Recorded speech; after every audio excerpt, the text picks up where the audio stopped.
Euroinnova Play, desde donde quieras y como quieras.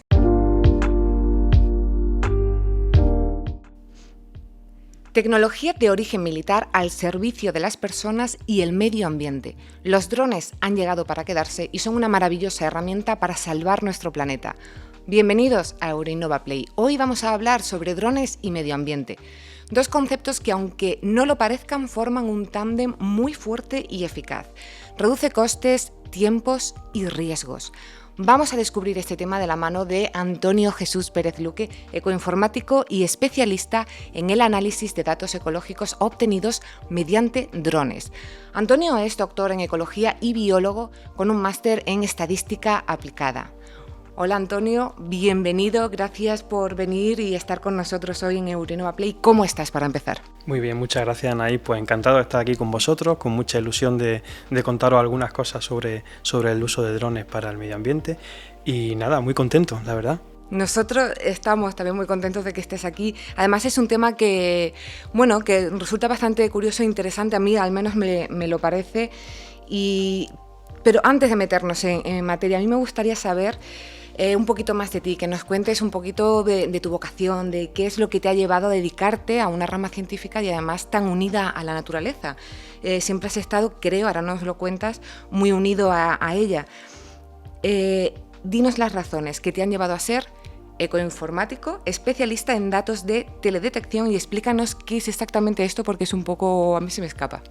Pues mira, la verdad que para empezar, siempre he tenido mucha vocación por el estudio de la naturaleza, siempre de chiquitillo salía mucho al campo, me gustaba irme solo con la bicicleta a buscar bichitos, a buscar plantas, a observar, y siempre tuve una gran pasión por estudiar un poco el medio natural. Luego cuando me formé en el instituto, y en el colegio también, en el instituto y luego en la universidad, pues fui adquiriendo otras habilidades más relacionadas con el manejo de datos, el manejo de grandes volúmenes de datos, todo relacionados con el medio ambiente. Y siempre he tenido un poco de pasión también por el tema informático y entonces pues se juntaron dos cosas, ¿no? Se juntaron mi pasión por observar y por comprender un poco la naturaleza que tenemos y mi formación con respecto a manejo de datos y informática. Entonces esas dos cosas se juntaron y bueno, salió una mezcla un poco rara que es lo que se suele llamar ecoinformático, que básicamente lo que hacemos es pues observar un poco la naturaleza manejando grandes volúmenes de datos y a partir de esos volúmenes de datos pues sacar algunas conclusiones que nos ayuden pues a entender un poco más el mundo en el que estamos. Y la verdad que eso, que han sido juntar como que dos pasiones, ¿no? Joder, que es súper interesante, ¿eh? Se me escapa un poco, pero lo veo súper fundamental para toda nuestra realidad y para... Bueno, ahora nos lo vas a ir contando poco a poco. Para hacernos una idea realmente de qué tipo de trabajos son los que a lo mejor haces, cuéntanos alguno pues que estés súper orgulloso de lo que haya sido muy relevante o que te haya aportado algo a ti en particular. Y de hecho, si nos puedes ya dar algunos consejitos para aquellas personas que quieran, cuando nos cuentes lo que has hecho, digan, ostras, pues yo quiero ser también ecoinformático, o quiero trabajar, que además me lo he apuntado aquí bien, investigador en proyectos en los que se combinan disciplinas, como bien estás contando, ecología, análisis de grandes volúmenes de datos y la teledetección. Consejos para llegar ahí. Bueno, pues voy a empezar primero por la primera parte del trabajo que quizás me sienta más orgulloso. Es difícil decidir un trabajo en el que me sienta orgulloso porque si algo creo que me caracteriza es por tener pasión por lo que hago. Soy una persona muy apasionada de lo que hago y en casi todos los trabajos en los que he estado implicado siempre he puesto mucha alma y mucho corazón y siempre de todos tiene algo que te queda. Pero hay uno en concreto hay uno de ellos en concreto que siempre me ha llevado un poco más, lo llevo un poco más en el corazón, ¿no? Y ha sido el estudio de unos bosques que hay en Sierra Nevada, que son los robledales, un tipo de bosque, y ese tipo de bosques pues son unos bosques muy peculiares porque en Sierra Nevada están como aislados, ¿no? Completamente aislados, son como un reducto, ¿no? Y además en Sierra Nevada se encuentran, aparte del cambio climático, se encuentran bastante bien, nunca mejor dicho, aislados, tienen un estado de conservación bastante razonable. Y entonces para evaluar ese estado de conservación de estos bosques lo que hicimos fue aplicar pues metodologías ecológicas, como puede ser estudio de los anillos de crecimiento. O sea, sacábamos una serie de testigos de los árboles y extraíamos los anillos de crecimiento y lo combinábamos con información de satelital. Y tú puedes decir, bueno, ¿qué cosa más rara, ¿no? Combinar, sacarle un testigo a un árbol para ver el crecimiento con lo que nos puede estar diciendo un satélite. Pues bien, lo interesante de eso fue que lo que utilizamos es información de satélite que nos hablaba de cómo estaban respecto al verdor, respecto a si estaban más estresados o menos estresados, utilizando información de satélite de todos los robledales de Sierra Nevada, que son bastante extensos, y luego en algunas poblaciones lo que hacíamos era sacarle testigos del crecimiento para ver si había una relación y con eso ver si estaban respondiendo al cambio climático, ¿no? Entonces ese trabajo fue muy interesante porque combinábamos como que dos disciplinas, una de puro campo y otra de información de satélite. Y con respecto a lo segundo, ¿qué es lo que se necesita? ¿O qué es lo que recomendaría yo a la gente que está empezando? Primero, perseverancia, pasión por lo que haces, por supuesto, y formación. O sea, estamos ahí en un seminario de formación y es muy importante formarse. Es muy importante adquirir destrezas de manejo de datos, adquirir destrezas de observación, pensamiento crítico. No estoy diciendo gran cosa, pero al mismo tiempo creo que estas obviedades son muy necesarias que las recarguemos, sobre todo hoy en día que tenemos tantísima información. Entonces, fomentar un pensamiento crítico, analizar bien la información y adquirir algún tipo de destreza informática, destreza de manejo de datos. Y bueno, tendría muchas más, ¿no? Pero creo que por resumir puede estar bien.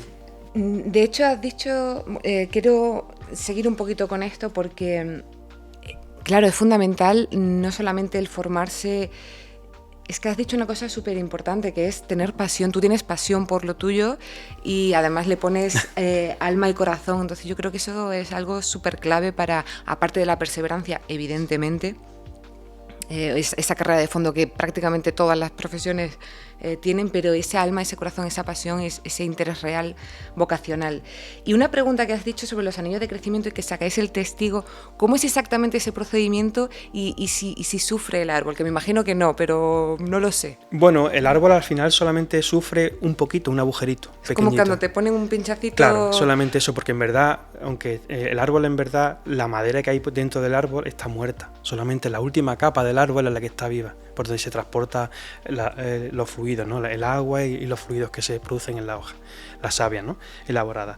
Entonces, en verdad, lo que se hace es coger una especie de barrena pequeñita, se llama una barrena de Pressler, una barrena que lo que hace es hacer un agujerito en el árbol e ir sacando como un testigo, ¿verdad? Como si fuera una pajita. Y en esa pajita pues tiene los distintos anillos de los árboles. Pero no sufren los árboles, simplemente sufren un poquito. No se estresan más de lo que a lo mejor podían estar, que me estabas hablando. No, para nada. De hecho, hay trabajos que lo han estudiado, que no suelen tener efectos, no hay más mortalidad ni hay nada. Hombre, pues como cuando vamos al médico nosotros, ¿no? Que puedes tener ese momentito claro. Pero vale. Vamos a empezar ubicándonos un poquito en el tema y poniendo sobre la mesa lo que en teoría se conoce sobre los drones a un nivel bastante general y popular.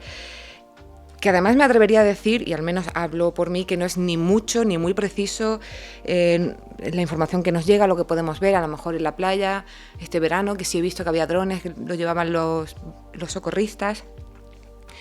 Pero los drones cuando empiezan su andadura en el mundo, que hace ya bastante tiempo, lo hacen a un nivel muy restringido a usos militares. Pero han pasado bastantes años, no sé si más de 20, corrígeme si me equivoco, y se han democratizado, es decir, entre otras cosas, han bajado muchísimo sus precios y están bastante al alcance de casi cualquiera que tenga ese poder adquisitivo relativamente medio, alto o bajo. No, la verdad no estoy puesta en los precios de los drones, pero cuando alguien puede tener un dron puede hacer trabajos sumamente complejos y utilizarlos para el bien o para algo bueno si se tiene esa intención. Te quería preguntar si es cierto que todo el mundo que tiene este poder adquisitivo puede comprarse o tener un dron. Pues bueno, efectivamente, en los últimos años ha ocurrido el proceso de democratización de los drones, porque como toda tecnología, igual que los teléfonos, igual que los ordenadores, cuando va avanzando la tecnología, los precios se van abaratando muchísimo. ¿Qué ha pasado con el tema de los drones? Pues bueno, hay muchas categorías de drones, como luego veremos. Y luego también con el tema del precio o del precio, el poder adquisitivo necesario para los drones, depende de los sensores que lleven, que también hablaremos más adelante. Pero lo que es un dron por sí se puede comprar a precios muy asequibles. Estamos hablando de 100, 200 euros hasta 5 o 6.000 euros, ¿no? Todo depende del tipo de dron. El tipo de dron va a depender también de cuánto peso levanta, cuánta distancia puede volar, cuánta batería tiene. Hay una serie de condicionantes que lo que van a hacer que puedas comprar un dron u otro. Pero hoy día, teniendo en torno a 3.000, 4.000 euros, puedes comprarte un buen dron. Un buen dron. Un buen dron que tenga unas prestaciones bastante interesantes para realizar trabajos profesionales, no solamente para el uso de grabarte un plano súper chulo y ponerlo en Instagram, exacto, sino algo más. O sea, hacer verdaderamente, se utiliza mucho para generar campañas de publicidad, para evaluar algunas zonas remotas. Ahora veremos algunos ejemplos, pero con eso, con 3.000, 4.000 euros, te puedes comprar un buen aparato. Vale, entonces explícanos un poquito más sobre esta democratización, porque los medios de comunicación nos hablan, nos publican muchísimas cosas acerca de los usos que a un nivel más civil, popular, hay, ¿no? Por ejemplo, me enviaste una noticia que me resultó bastante interesante, aunque yo también viví algo parecido en Ronda, que era, un turista estaba volando un dron y la chocó contra la torre de la Mezquita Catedral de Córdoba, que creo que le sancionaron económicamente, no recuerdo bien lo que le pasó, pero que tampoco fue como algo muy grave cuando yo creo que debería de serlo. Pero también nos hablan mucho, ahora si quieres me comentas sobre eso, también nos hablan mucho sobre otras aplicaciones un poquito menos ociosas, turísticas, que también ahora nos hablarás de ellas. ¿En qué consiste exactamente la democratización? Básicamente, lo hemos definido, la democratización consiste en que todo el mundo tenga acceso a una tecnología que al principio se utilizaba solamente para el tema militar, ¿no? Bueno, el tema militar siempre ha promovido el avance de la ciencia en muchos aspectos. Muchos de los sistemas de información geográfica, los sistemas de posicionamiento global, el GPS, eso viene todo derivado del avance de la tecnología militar.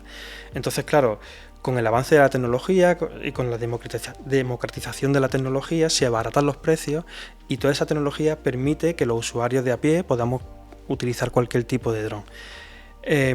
La democratización yo la enfocaría en dos niveles. Una, la que te estoy contando, en el tema de que todo el mundo tiene acceso, pero también había una democratización desde el punto de vista militar. ¿Y esto qué quiere decir? Esto quiere decir que los primeros drones que se han utilizado o que se utilizaban para el uso militar eran drones muy caros. Estamos hablando de drones en torno a 60, 70.000 euros, o sea, drones que eran bastante caros, y hoy en día se están utilizando drones como los que por ejemplo hemos utilizado en nuestro grupo de trabajo, drones que cuestan en torno a 1.000, 2.000 euros, 3.000 euros, que se están utilizando para uso militar. Es decir, se han abaratado mucho también los precios y se han utilizado esos drones más económicos para uso militar. Entonces también se ha democratizado esa utilización. Entonces, eso te diría, tanto que todo el mundo tenga acceso a la utilización de drones como que también reducir los costes para el uso militar. Y vamos a hablar de eso, pero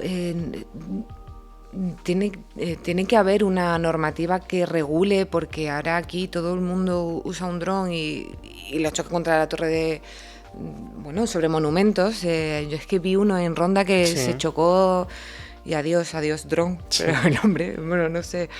Pues sí, una de las cosas que veremos luego, las tipologías de drones dependen del tamaño del dron, de la carga que puede levantar, y luego, por supuesto, hay una serie de normativas europeas y también nacional, y hay una serie de permisos que una persona tiene que tener para utilizar un dron. Si no solemos ver los drones en ciudades es porque no se suele utilizar el vuelo de dron en ciudades. Hay una serie de normativas que hay que respetar. Luego también hay unas zonas en las que están restringidas, cerca del aeropuerto o cuando hay alguna operación militar cerca. En esos casos no se puede volar el dron, ¿no? Entonces, lógicamente, este señor de la Mezquita de Córdoba seguramente el problema que tuvo es que no tendría permiso para volar en Córdoba. Entonces, al no tener permiso para volar en Córdoba tendría un problema porque se saltó la legislación. Entonces, Aparte de la democratización, creo que es muy importante señalar que cuando queramos utilizar un dron hay que conocer muy bien si lo podemos utilizar, dónde y cómo lo podemos utilizar. Porque en función de lo que te he dicho, el peso que tenga, las características del dron, la distancia de vuelo, etcétera, etcétera, podrás tener una licencia u otra para manejarlo. Es lo mismo que cuando te sacas el carnet de coche. Es lo mismo que utilices un carnet para manejar un coche que para manejar un camión. Son distintas es distinto el riesgo, que luego veremos, entonces por tanto hay distintas normativas, distintas licencias, ¿no? Vale, me va quedando claro. Entonces, Ana, dinos exactamente para qué se están usando realmente, oficialmente, los drones en nuestro día a día. Vale, pues bueno, tenemos muchísimos ejemplos y seguramente en las noticias, en los medios de comunicación hemos visto muchos ejemplos. Os voy a mostrar algunos ejemplos reales de cómo estamos utilizando los drones, que aparte de la parte bélica, que comentaremos también algún ejemplo, se están utilizando en infinidad de aplicaciones que nos ayudan muchísimo, o nos ayudan o nos van a ayudar, ¿no? Un ejemplo de ello sería el reparto de paquetes. De hecho, Correo, la empresa española de reparto de paquetes, está ya implementando un dron que lo que, como vemos en pantalla, lo que llevará es una especie de cesta, digámoslo así, en el cual se pueden transportar paquetes, ¿no? Bueno, esto tiene su parte de avance, pero también su parte de restricción, porque date cuenta que si ya tenemos problemas en el tráfico, imagínate si tenemos que tener también drones que llegan a nuestra casa a dejarnos un paquete, ¿no? Pero bueno, es una iniciativa que se está llevando a cabo. Entiendo que esta iniciativa estaría más enfocada a lugares a lo mejor altos en la montaña, yo que sé, por ejemplo, alguien que viva en... Efectivamente, a lugares remotos. De hecho, se ha utilizado, por ejemplo, en África, otro ejemplo que os quiero mostrar, en África, bueno, y en otros países también, se ha utilizado para el transporte de medicina, de sangre, de llevar a zonas remotas material médico o bueno, eso de vacunas también. En el caso del COVID también se utilizó en China para llevar a zonas remotas vacunas del COVID. Entonces esto sirve más para esas zonas en las que, bueno, hay zonas muy remotas en las que necesitamos llevar de alguna forma rápida material que nos interese. También os puedo enseñar algunos ejemplos más aplicados a la arqueología. Hay algunas zonas en las cuales hay algunos vestigios y algunos restos que parecen estar relacionados con la existencia de castillos. Esto es un caso real que os muestro en Córdoba. Y en este caso, los investigadores vieron que en aquella zona había como que algunos vestigios que parecían de un castillo, y para analizarlo, o para ver si eso verdaderamente había sido un castillo, lo que utilizaron es un dron que sobrevolaba por encima, y con un sensor que veremos más adelante, que se llama un sensor LIDAR, hicieron como una reconstrucción del suelo, del tridimensional del suelo, y descubrieron que efectivamente debajo de la vegetación había como que una zona que estaba siendo o que había sido alguna vez construida, ¿no? Entonces se están utilizando para descubrir yacimientos arqueológicos, para hacer levantamientos tridimensionales de yacimientos arqueológicos. Es decir, muchas aplicaciones, no solamente de transporte de medicina. Está muy interesante, me gusta. Y este caso que nos has enseñado, ¿dónde me has dicho que era? En Córdoba, en Belmez, cerca de Belmez. Bien. Vale, pues tenemos una idea un poquito ya más acertada de los usos que hacemos hoy día.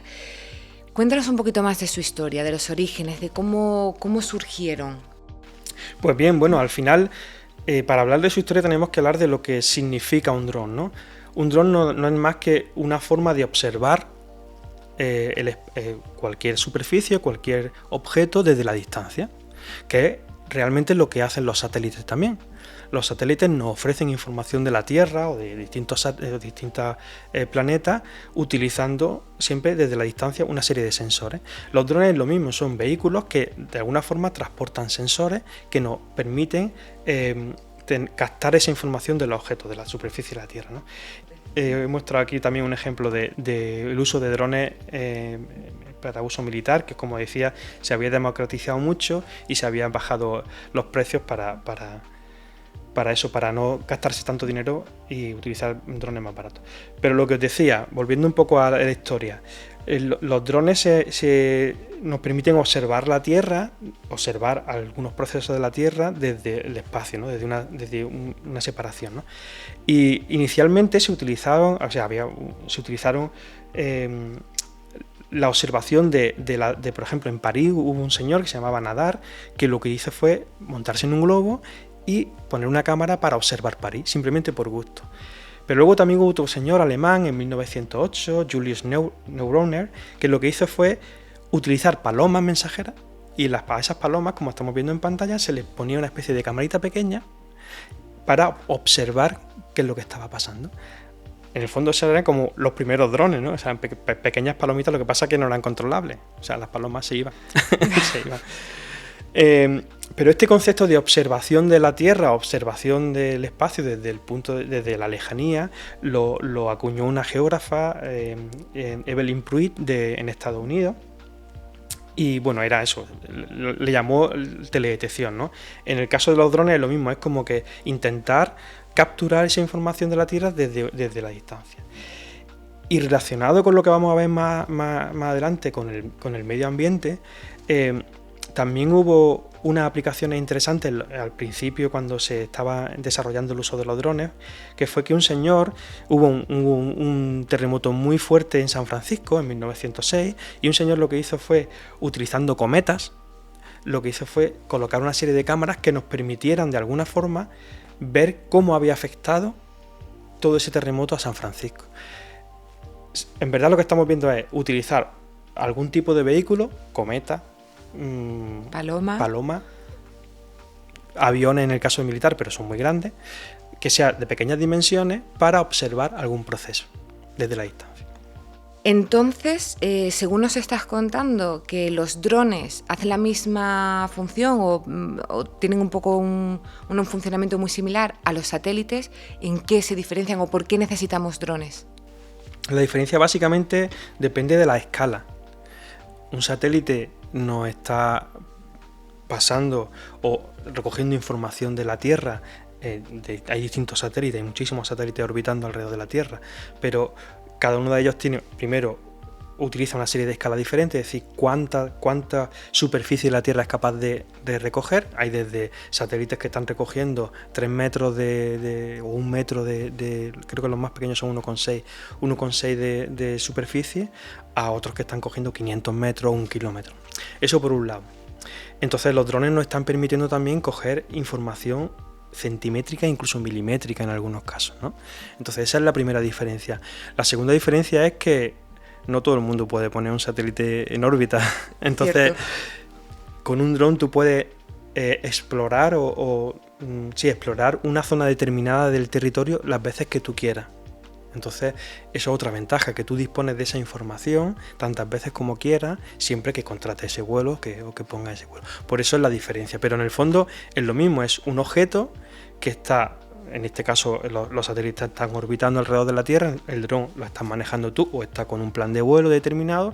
Entonces, un objeto, un vehículo que nos está barriendo de alguna forma una zona con un sensor que nos captura una información. Bien, entiendo. Según nos estás contando, percibo que hay muchísimos tipos de drones en función de un montón de cosas. No sé si nos podrías dar alguna clasificación básica, vamos a llamarla, de los distintos tipos que puede haber. Pues sí, de hecho hay digamos que 3 grandes tipos, pero que os voy a enseñar un poco en la diapositiva. Hay 3 grandes tipos, los que son de ala fija, que son como si fuera un avión pequeñito, como un avión de papel, de hecho algunos son como de corcho, de poliespán. Eso generalmente cubren mayores distancias, ¿vale? Luego también están los multicópteros, que son de ala rotatoria, no son de ala fija, son como si fuera la hélice de un helicóptero, muchas hélices de un helicóptero en un cacharrito pequeño. Y luego están como mini helicópteros también, que son eso, helicópteros pequeñitos. Pero generalmente hablamos de 2 tipos, de los de ala fija y los de multicópteros. Y la principal diferencia que hay entre ellos depende del tiempo que puedan estar volando y también la distancia y la carga que puedan llevar. Esos 3 parámetros son los que nos determinan qué tipo de dron usar. De hecho, si tú quieres, por ejemplo, obtener información de una zona de cultivo, que sea llana, que sea muy extensa, generalmente se utilizan drones de ala fija. ¿vale? Cuando son zonas más escarpadas, pues también se utilizan pues, los rotatorios, todo, claro, depende siempre porque el problema, por ejemplo, la diferencia entre la rotatoria, el multirotatorio y lo de la fija es que lo de la fija necesitan de alguna forma como que también despegar y aterrizar como si fuera un avión. A escala mucho más pequeñita, pero como si fuera un avión. Los otros, los multicópteros, se levantan directamente desde el suelo. Pero básicamente esas son esas diferencias. También depende, las tipologías de drones dependen de la cantidad de carga que puedan llevar. Lógicamente, cuanto más carga van a llevar, cuantos sensores pesan más, pues los drones necesitan más motores o menos motores. En función de eso, pues también podemos diferenciar tipos de drones. Y luego también hay una diferenciación interesante que es el tipo de riesgo que se corre. Y en función de eso, puede utilizar un tipo de dron o otro. Es decir, si son drones que necesitan transportar grandes materiales o, por ejemplo, algunos que llevan, como luego veremos, bolas de agua para apagar incendios, son drones que necesitan llevar gran cantidad de peso, esos drones necesitan un tipo de licencia especial para volarlo. Entonces, en función de eso también podemos diferenciar los tipos de drones, en función del riesgo que se corre, ¿vale? Vale, esto me sugiere una pregunta, pero te la voy a intentar hacer un poquito más tarde, porque también te quería preguntar ahora sobre la normativa. Bueno, nos has contado que existe. Si esta normativa también, creo que antes me has dicho que sí, clasifica de alguna forma los drones, y aprovecho para preguntarte si se necesita sí o sí licencia para manejar cualquier tipo de dron, o hay algún dron que no. Pues mira, para manejar los drones más pequeñitos, los que se pueden comprar incluso en juguetería, no es necesario tener ningún tipo de licencia, porque son drones que suelen pesar menos de, creo que, 1/4 de kilo. Son drones que no suelen llevar ningún sensor, simplemente llevan una cámara pequeñita acoplada, y son drones que no se suele necesitar licencia. Eso no quiere decir que no haya que cumplir una normativa. Eso te iba a preguntar. Una cosa es que necesiten licencia para llevar ese vehículo, y otra cosa es que no cumplan la normativa. Te pongo una analogía. Tú puedes ir con la bicicleta, no necesitas un carné para coger la bicicleta, pero sí necesitas conocer las normativas. No te puedes meter por una autovía con la bicicleta, ¿vale? O tienes que llevar casco.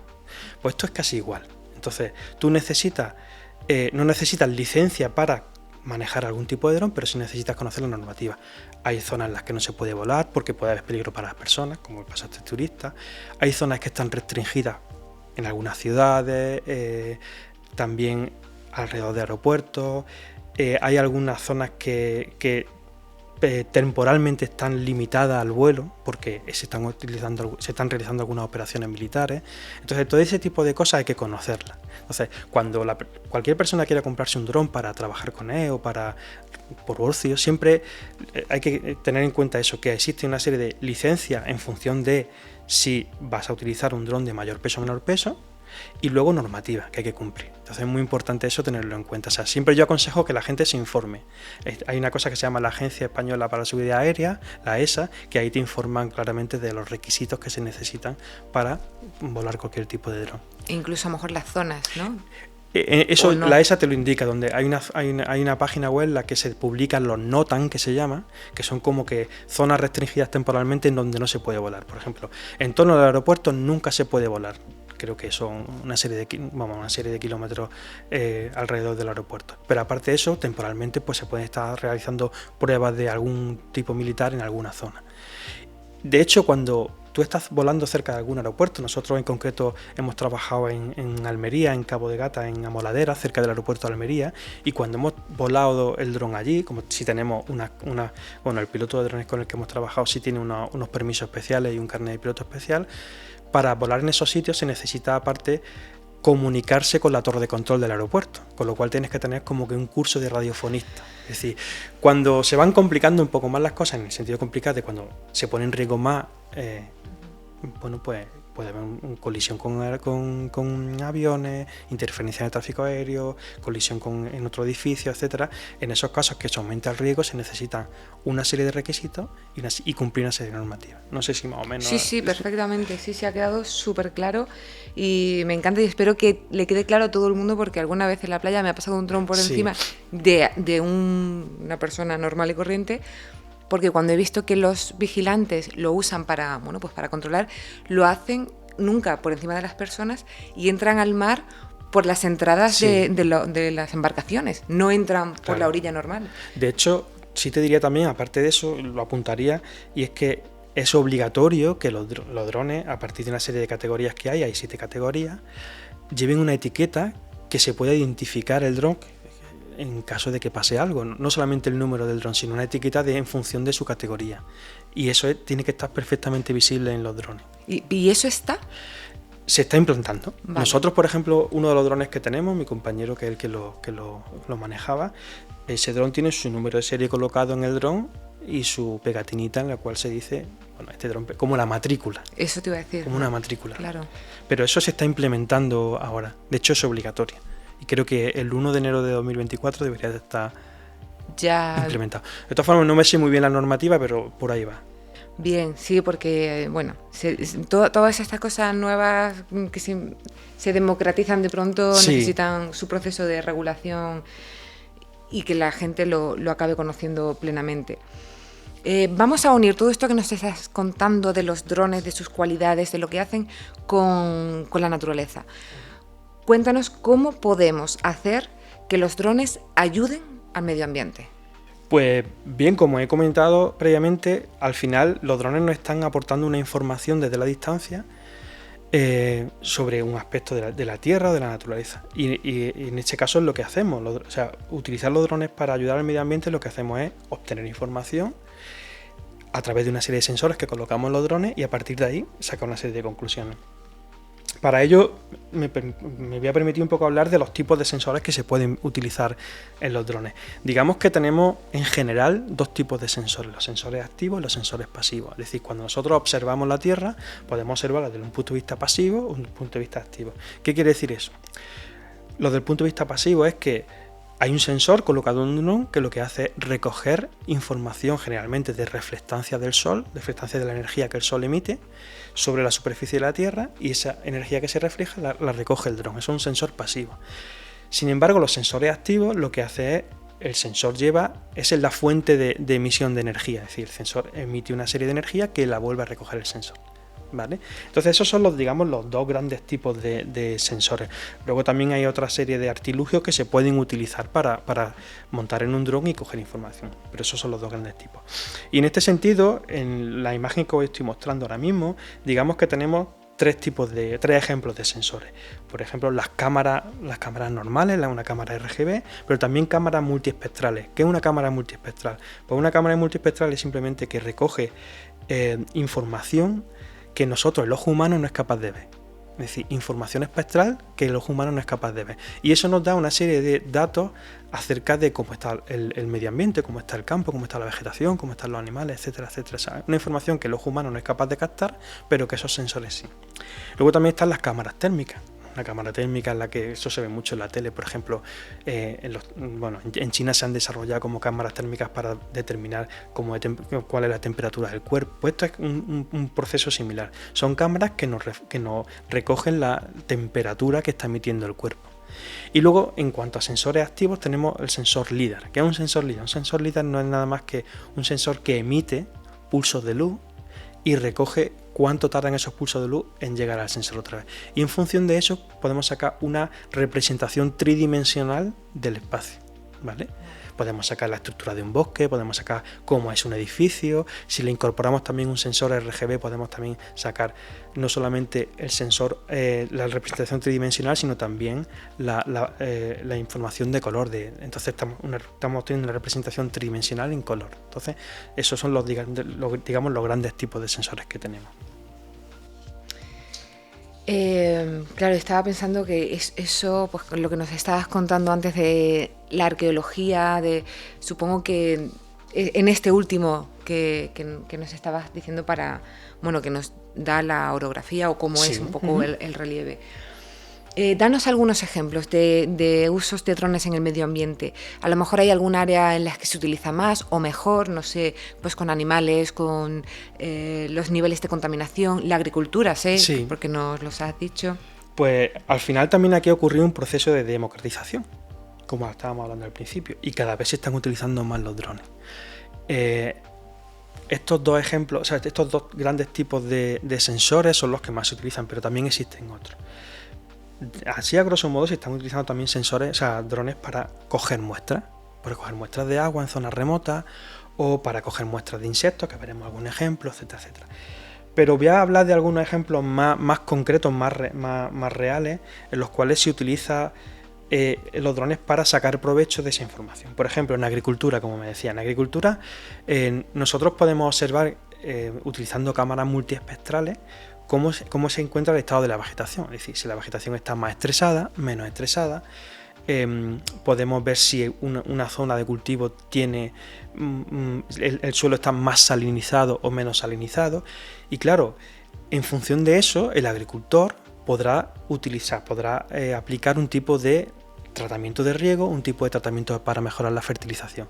De alguna forma lo que estamos haciendo es utilizar un dron que vuele en nuestra zona de cultivo, obtener información espectral de cómo está el estado de las plantas y en función de eso aplicar un tipo de tratamiento. Eso, por ejemplo, en el ejemplo que os muestro en la pantalla ahora mismo es el estudio de la salinización, ¿no?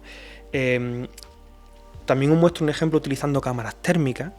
Se ha hecho en la provincia de Sevilla, se ha hecho un estudio de cómo de estresados están los olivos a partir de información espectral utilizando cámaras térmicas. Es decir, utilizando cámaras térmicas en un dron podemos ver en un olivar muy extenso cuáles son las zonas que más estresadas están. Tengo curiosidad por saber cómo se sabe que un árbol está estresado.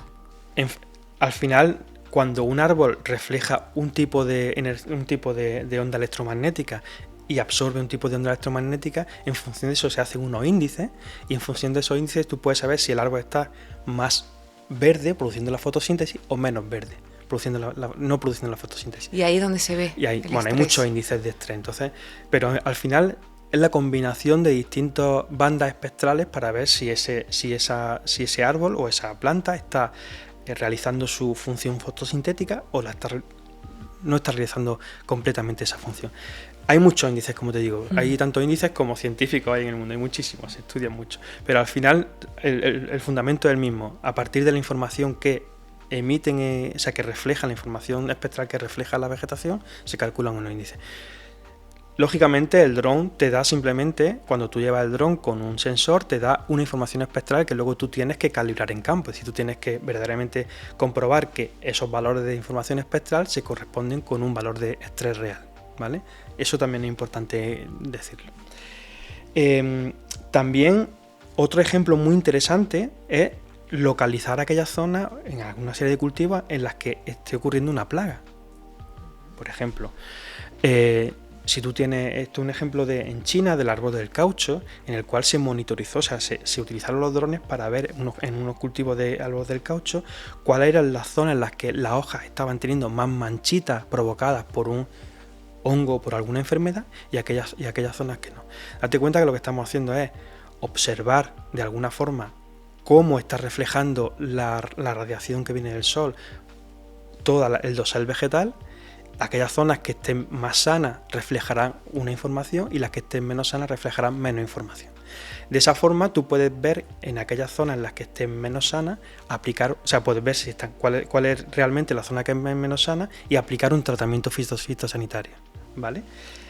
Eso en cuanto a agricultura. Bueno, también hay algunos ejemplos en la costa tropical con el cultivo de aguacate para ver qué zonas del cultivo de aguacate están siendo más afectadas por un hongo, el hongo Roselinea. Eso es una compañera de la estación experimental del CEDIN que ha trabajado con eso. Entonces, de alguna forma, identificar zonas que estén sufriendo alguna enfermedad. Y poder enfrentarlas, claro, y poder subsanarlas. Date cuenta la ventaja. Al final, todo este mundo forma parte de lo que se llama Smart Agriculture, que es agricultura muy enfocada y muy monitorizada, que de alguna forma lo que nos hace es reducir costes en cuanto a aplicación de herbicidas, mejorar las condiciones de riego. Es decir, estamos utilizando la tecnología para ayudar a una mejor producción o a un menor derroche de recursos, ¿vale? Luego también muy interesante puede ser cuando ya nos salimos del campo de la agricultura en ciudades para el estudio de la contaminación. Granada es una ciudad muy contaminada, todos lo sabemos. Y en Granada, en distintas zonas, existen punto en el cual se monitorea la contaminación, se miden los niveles de contaminación. ¿Qué es lo que ocurre? Que en esas zonas generalmente los niveles de contaminación se miden solamente a una determinada altura.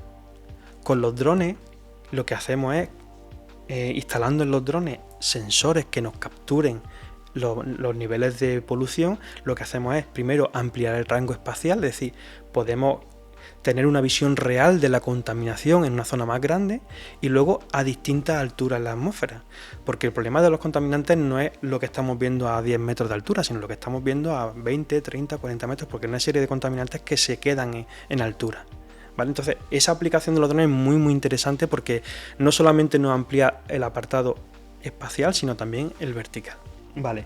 Otro ejemplo que es muy interesante es de la aplicación de los drones para el seguimiento de la fauna silvestre, sobre todo en zonas remotas, por ejemplo en la Antártida. En la Antártida se está utilizando para en aquellas zonas en las que es muy costoso llegar para contar las colonias de pingüinos.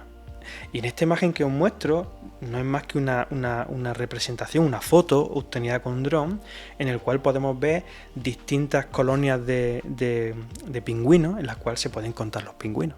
Entonces, bueno, esto nos sirve de alguna forma para ver cómo se encuentran las colonias de aves, ¿no? Otro ejemplo súper interesante puede ser el seguimiento de la cantidad de conejos que hay en una zona. Esto es un estudio muy interesante que se llevó a cabo en Dinamarca, en este caso con liebre en vez de con conejos, pero allí observaron que había habido una disminución de la cantidad de liebres y querían ver la cantidad de liebres que había. De forma tradicional, los métodos ecológicos lo que suelen hacer es realizar una serie de transectos, van andando o en bicicleta o incluso en coche por una serie de zonas y cada vez que van viendo una liebre o un conejo van apuntando la distancia a la que la van viendo y el número de conejos que han visto de liebre. Con esos muestreos tradicionales se sacan una serie de índices de abundancia de animales, en este caso de conejos. ¿Qué es lo que pasa? Que hay algunos animales que son más de hábitos nocturnos. Las liebres en este caso en concreto son de hábitos más entre nocturnos y al principio de la mañana. Entonces para ese caso lo que hicieron fue utilizar cámaras térmicas y a partir de la utilización de cámaras térmicas fueron capaces también, combinándolo con inteligencia artificial, que es una cosa también bastante está en la actualidad hoy en día, se está utilizando mucho, fueron capaces de identificar lo que correspondía a una liebre. Lógicamente, todos estos estudios siempre llevan una comprobación en campo, es decir, unas correlaciones entre los datos que obtienen con el sensor, con el dron, y los datos que se obtienen en campo.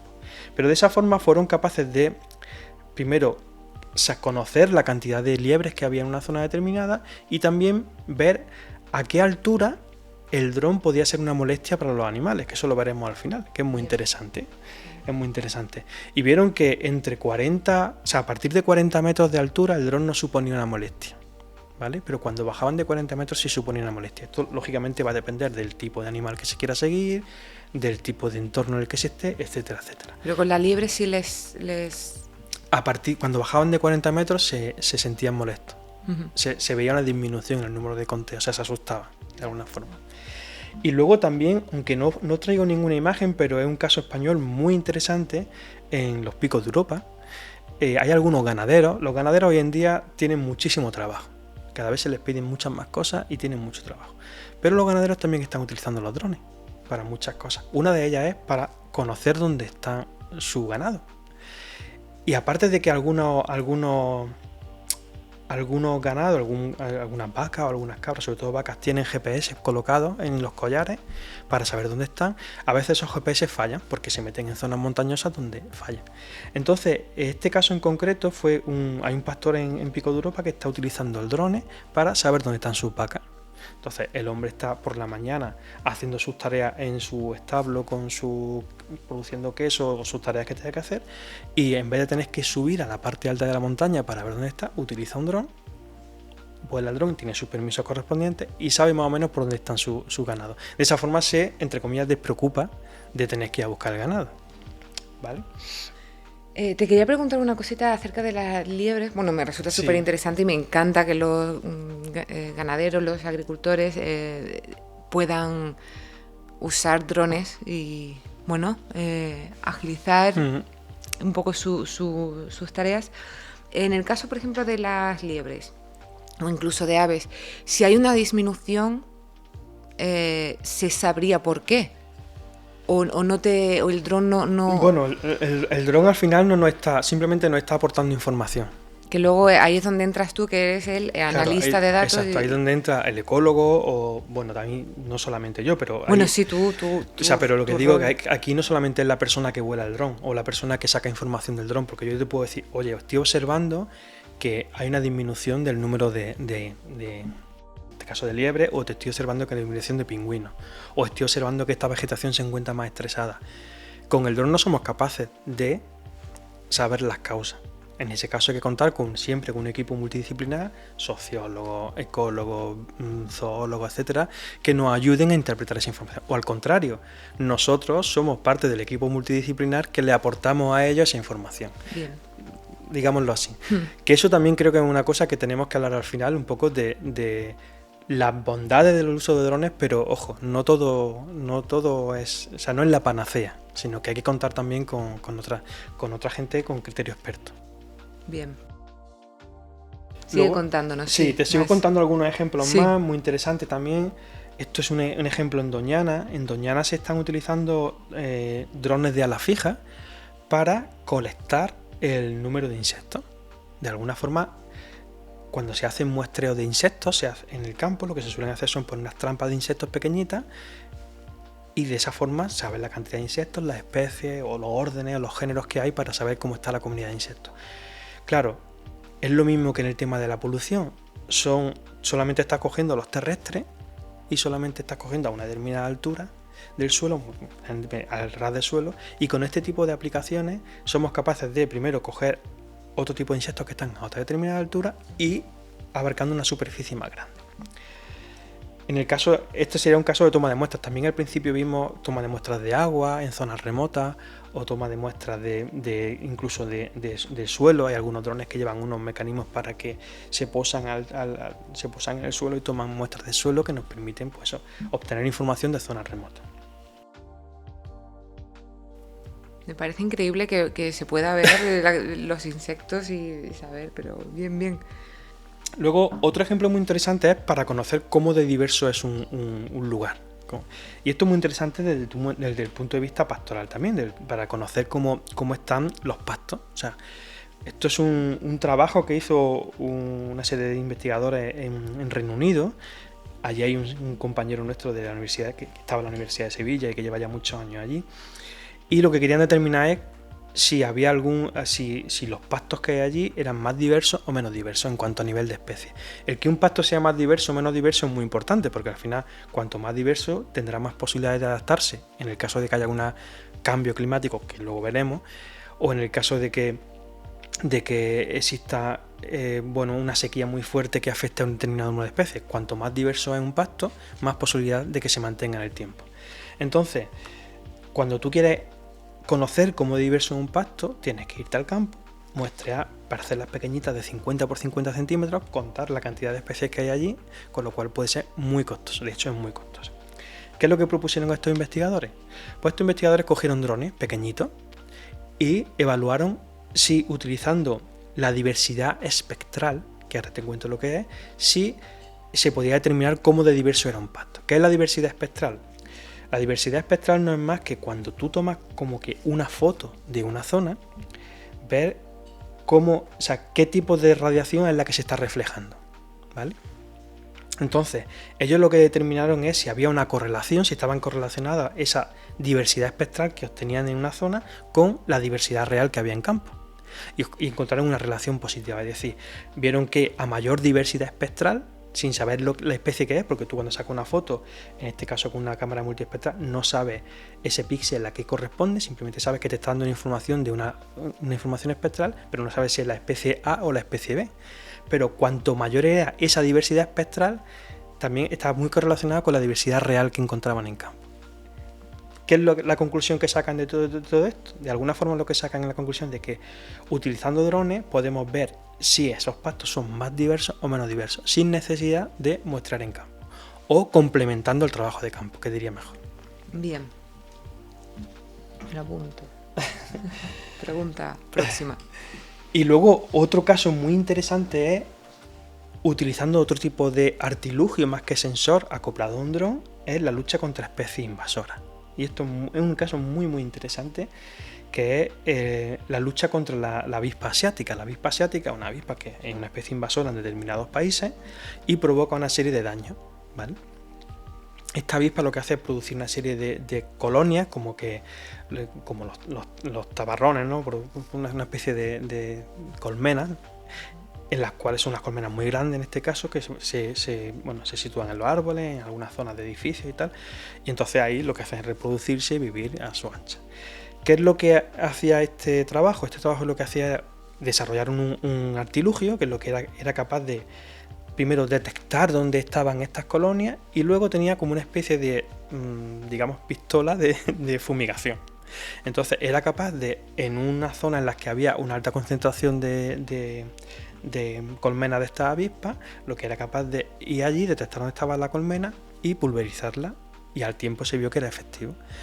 Entonces es una aplicación bastante interesante, muy inverosímil, porque no te imaginas que un dron sea capaz de llegar así, pero muy interesante. Claro, ya no llega, o sea, ya no es solamente una recepción o captación de datos, ya actúa también. Exacto, en este caso ese tipo de artilugios ya actúan también. Y además tiene que tener la programación, la inteligencia, claro, para identificar esta avispa sí, esta avispa no. Claro, esa colmena sí, esa colmena no. Claro. Ahí hay mucho trabajo detrás, porque de alguna forma, primero, o sea, aquí se están combinando dos cosas. Primero, la obtención de información para saber si eso es o no es una colmena a la cual queremos atacar. Claro. Queremos tratar, y en el segundo caso es el artilugio para atacarlo. Son como que combinar ya un paso más, no solamente la captación de información, sino la actuación. De hecho, claro, los inicios y orígenes de los drones militares que, bueno, pues, y que aún lo siguen haciendo, que atacan, en este caso estamos usándolo para un bien. Efectivamente, estamos utilizando una aplicación del uso de drones, es decir, conocer algo y en función de eso actuar para erradicar una especie invasora. Bien. Y luego, quizá el caso más interesante o el ejemplo más interesante de aplicación del uso de drones es los incendios forestales. Aquí nos vamos a detener un poco más, porque se pueden utilizar los drones en distintas fases de los incendios forestales: antes de que ocurra un incendio forestal, durante el incendio forestal y posterior al incendio forestal. Primero, hay una serie de drones que se pueden utilizar para detectar dónde está ocurriendo un incendio, ¿vale? O dónde puede haber un foco. ¿Cómo? Pues zonas que tengan una alta cantidad de combustible, o sea, combustible en el sentido de biomasa vegetal, o sea, plantas que estén. Y que en ese caso no solamente que haya mucha cantidad de combustible, sino que estén muy secos. Es decir, zonas que tengan mucho matorral seco son más probables que ocurra un incendio que zonas que no. Entonces, los drones nos permiten determinar aquellas zonas en las cuales exista mucho matorral seco y muy seco. Luego también, os voy a poner un ejemplo de, o sea, cuando está ocurriendo el incendio, obtener información que nos permita llevar a cabo las decisiones necesarias. Por ejemplo, esto es una foto que os muestro ahora mismo de utilización de una cámara térmica en un incendio, que básicamente, montada en un dron, que lo que nos dice es aquellas zonas del incendio en las cuales el incendio está más activo. Esas zonas que emiten más calor son captadas por el dron, pero si aparte esa información la combinamos con un estudio de la dirección y la velocidad de los vientos, podemos saber cuáles son, digamos, los frentes sobre los cuales se puede actuar o sería más efectivo actuar, porque estamos combinando información de cómo es ese perímetro, en qué zona está más virulento de alguna forma y en qué zona el viento está avanzando. Y no solamente para intentar extinguir ese incendio, sino también el tema de seguridad.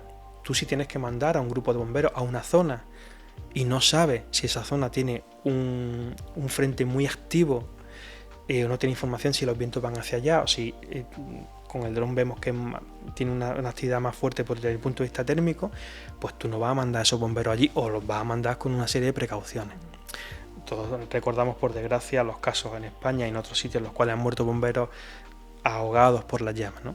Entonces, cuando tú eres un responsable de gestionar este tipo de incendios, yo no soy un experto en esto, pero de lo que he leído, cuando tú eres responsable de gestionar este tipo de riesgos, siempre te ayuda a saber en qué zona puedes mandar o no puedes mandar un equipo. Que esto no te va a solucionar nada, pero sí te aporta información para tomar esa decisión. Que lo que hablamos, de hecho, en qué zonas está más virulento, que me ha encantado esa palabra, hacia dónde sopla el viento, y si a eso además le añadimos el previo que nos comentabas de qué zonas están más secas, que Exacto. ya dices, Claro. peligro de muerte aquí, Claro. o hay que actuar de Exacto. alguna forma determinada. Y luego también otra cosa interesante, bueno, en este caso que os muestro, un ejemplo real de un trabajo en el que hemos estado implicados nosotros, en una zona de Almería, en la Sierra de Filabre, en Alcóntara, en la cual hemos determinado, en una zona en la que hay mucho pinar, y alrededor de ese pinar hay muchos matorrales abandonados. Desde el año 50 se ha abandonado mucho el campo, porque no hemos venido a la ciudad y porque, bueno, por otra serie de razones. Entonces hay muchos matorrales que están abandonados. Y en esta foto que os muestro es primero la evaluación de la cantidad de combustible que hay y cómo se encuentra ese combustible. Pero también os decía que podemos utilizar los drones para ayudar a apagar el incendio, no solamente para ver en qué zona más violenta, sino ayudar a apagar el incendio. Y esto sí que es verdad que es una aplicación muy interesante. Existe una especie de pelotitas de bola que se llama la AFO, que son Auto Fire Off, para ayudar a apagar incendios pequeños en casa. Entonces se ha utilizado este tipo de bolas colocado en unos dispositivos en drones que son capaces de salir y llevar a zonas determinadas del incendio e intentar apagar. Y no sé si conocéis o habéis visto alguna vez los enjambres de drones. Cuando hay algún espectáculo, en la tele están saliendo algunas noticias sobre algunos espectáculos realizados con drones, con enjambres de drones. Cada uno tiene un plan de vuelo determinado y ese plan de vuelo determinado tiene una serie de luces que van creando unos efectos ópticos muy interesantes. Pues en el caso de incendios se está aplicando una cosa similar, y es utilizar estos enjambres de drones con estas bolitas que lo que hacen es extinguir incendios, lo que hacen es facilitar de alguna forma la labor de extinción de los bomberos forestales que estén en el campo, o en este caso también de los helicópteros o de los aviones pero también con una ventaja, y es que al igual que le ha pasado a los usos militares, este tipo de drones o este tipo de aplicaciones evitan o disminuyen muchísimo las pérdidas personales. Es decir, tú puedes utilizar este tipo de aparatos para intentar extinguir incendios disminuyendo las pérdidas personales. Luego también veremos algunos retos que hay con esto, porque esto, aunque pueda parecer muy interesante... Eso te iba a decir, de hecho sí, la tengo apuntada ya porque lo veo, y de hecho, claro, también estos drones, que me encanta porque también de un uso militar que se conoce tanto como lanzar bombas, lanzan bombas de agua en este caso y es otro, o sea, no solamente recoge datos, sino que actúa, y me encanta. Claro, tendrán que soportar también unas temperaturas. Ahí viene el reto. Ahí viene uno de los retos que bueno, lo adelanto ahora, pero que pues se puede hablar también al final, y es cuando tenemos incendios muy intensos y muy virulentos, como los que han ocurrido en Canadá recientemente, en los cuales tenemos una altura de llamas muy grande. Este tipo de drones no pueden ayudarnos, pero no funcionan del todo. Entonces, uno de los retos que se están llevando a cabo es la utilización, o sea, la implementación de unos drones que sean muy resistentes al calor. Generalmente estos drones vuelan muy alto, pero cuando estamos ante un incendio bastante importante, por muy alto que vuele el dron, se ven afectados. Se ven afectados porque el calor que se genera las temperaturas son muy altas. Estamos hablando de temperaturas de 1500, 1600 grados, con una altura de llama bastante grande. Entonces, en ese caso, uno de los retos es desarrollar drones que sean resistentes o que soporten ese tipo de temperatura. Lógicamente 1500 no lo van a soportar, pero cuando estás volando a una altura a lo mejor de 200 metros, 300 metros de altura, pues que soporten menos, o sea, que soporten mejor el calor. Entonces ese es uno de los retos,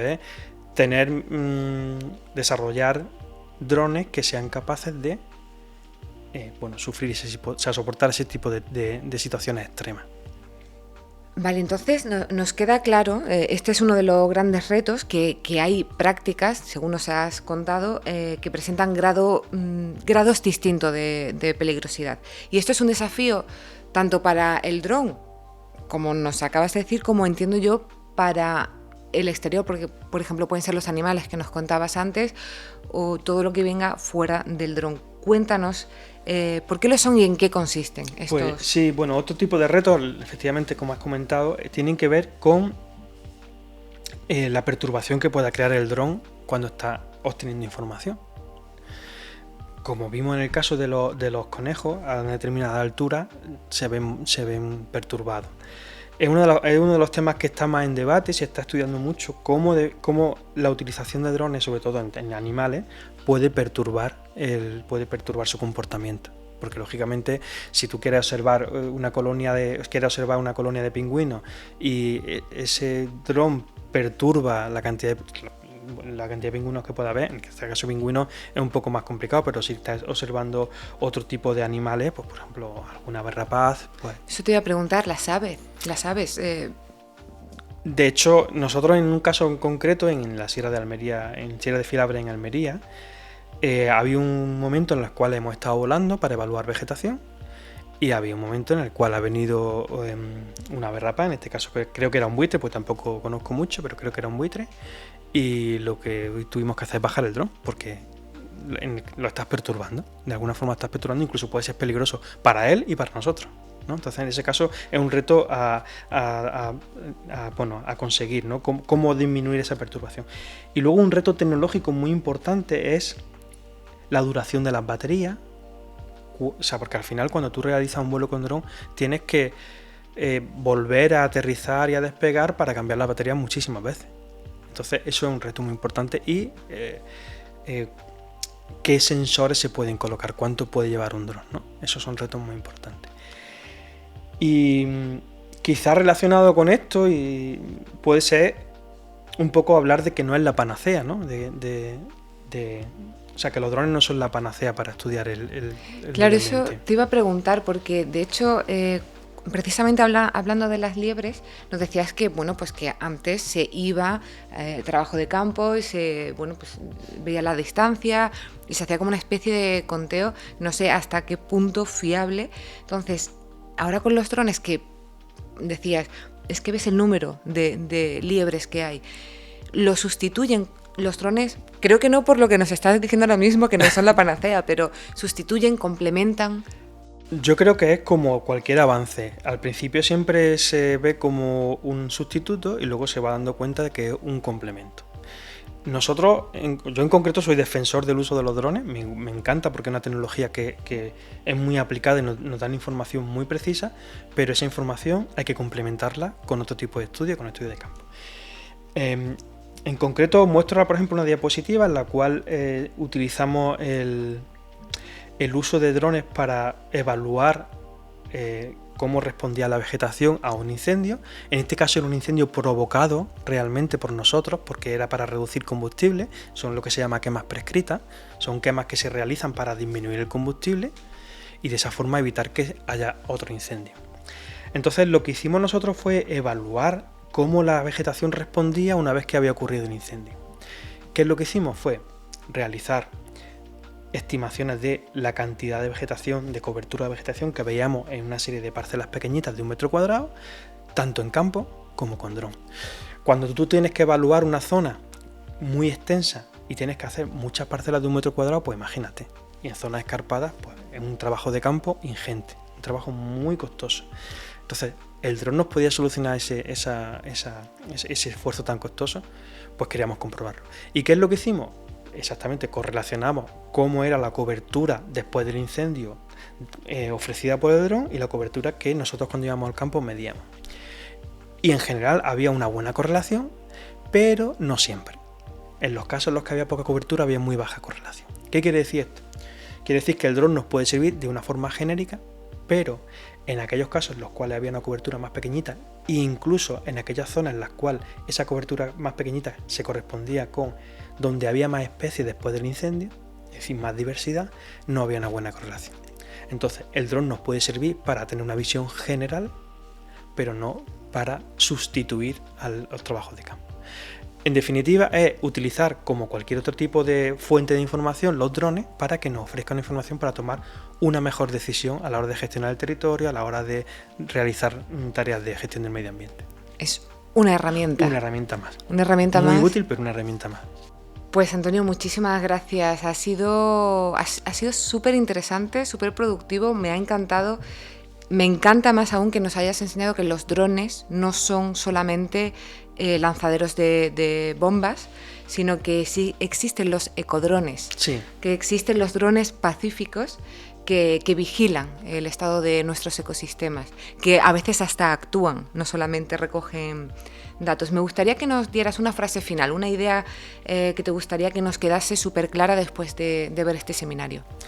Bueno, pues es necesario que aprovechemos las nuevas tecnologías. En este caso, los drones nos pueden ofrecer una información muy valiosa de cualquier aspecto, medio ambiente, salud, etcétera. Es necesario, además, esa información incluso nos ofrece una información que los humanos a veces no somos capaces de percibir en función de los sensores que se le instalen. No todo el mundo puede volar un dron, es necesario informarse y ver qué tipo de licencia es necesario, porque si no podemos provocar algún tipo de daño, y sobre todo que tiene que ser un trabajo multidisciplinar, tiene que complementar a otro tipo de estudios. Y yo creo que con esas 3 ideas puede estar bien. Pues entendido, dicho queda. Muchísimas gracias. Ha sido un placer compartir este rato contigo. Nosotros nos despedimos por hoy, recordándoos que Euroinnova siempre estará aquí trabajando para ofreceros una amplia selección de webinars y podcasts impartidos por expertos en el campo, como es el caso de Antonio Jesús Pérez Luque. Nuestro objetivo es daros las herramientas necesarias para que impulséis vuestra carrera profesional y consigáis vuestros objetivos, sin sorpresas. Elige Euroinnova, elige quien quiera ser. Muchas gracias, Antonio, por estar hoy con nosotros y a vosotros, como siempre, por acompañarnos. Hasta la próxima.